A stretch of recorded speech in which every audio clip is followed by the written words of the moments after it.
fixing common issues when it comes to henna. Like we're talking about like these orange roots, there's no color payoff. You are just hitting a wall when it comes to henna hair color. We're gonna be talking about that today.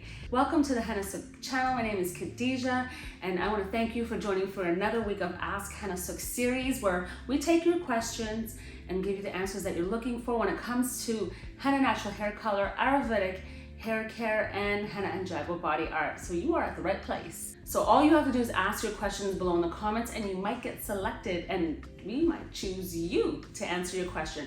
But seriously, if you have a pressing question that you need an answer to like right now, go to hennasooq.com, click the live chat. It's right on the bottom right hand corner and you'll reach one of our experts and get your answers right away. Question number one comes from Chasing Ginger. With Moroccan henna having a faster dye release time, does it also have a shorter lifespan? I used Red Rush twice and absolutely love the results. And I've tried Moroccan henna twice. Both times I didn't feel I got a huge color payoff. And then the results faded pretty quickly. I did add cassia and amla powders, 1 tablespoon of each, to the Moroccan henna mixture and wondering if maybe my measurements were off and I diluted the henna color too much, or if it's just something I should expect with that particular henna color. I'm desperate, need of more red raj. I hope that it comes back in stock really soon.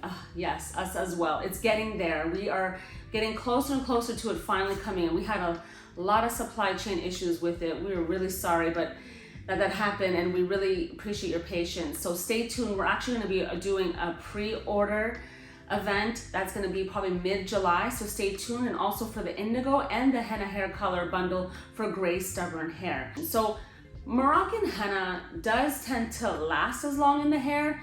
It does have a shorter lifespan. Like if you're freezing it and trying to use it again, it won't be as strong. So don't freeze Moroccan henna powder like as a paste. When you mix it, you gotta use all of it. You know, you can't really save it. It's like indigo. It just had the same type of strength like after freezing. It just doesn't.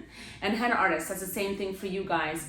Those of you using henna powder for body art, you want to use the Moroccan henna fresh. So ideally use the Moroccan henna powder fresh as a paste to get the best color results. So when it comes to the strength of the red results of the henna, Red Raj is gonna be your #1 henna.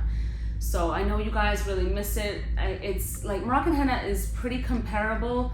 It has a beautiful copper tint, but that Red Raj is just killer. Like that loss on content is so high. So yeah, it's a little bit different. Red Raj is coming soon. So, and again, if you have more information about how much Moroccan henna you used compared to that, like 1 tablespoon of each, because it doesn't sound like a lot. If you use a whole package, that's fine.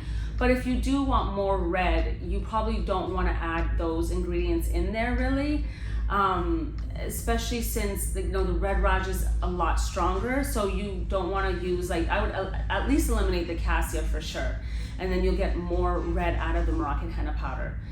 All right, so I hope that helps. So question number 2 comes from RS_3564. Recently, I used Red Raj henna in my aunt's hair for the first time. The color came out okay, but her roots were very orange. Any suggestion on how I can tone the orange down?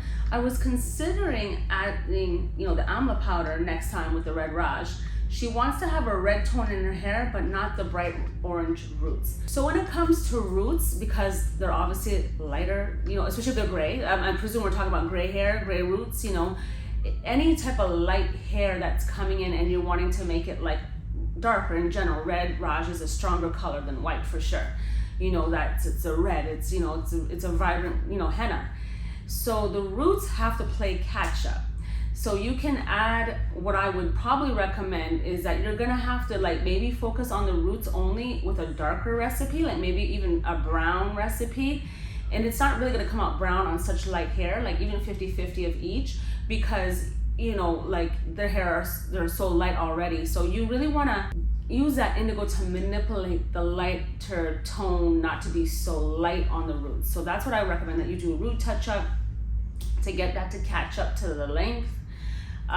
You know, that will help a lot. Amla powder, it may tone it down a little, but it really doesn't control that orangey tone enough. It really doesn't. You really need indigo. So focus on your roots and then get those a bit darker, and it'll catch up with the length, you know.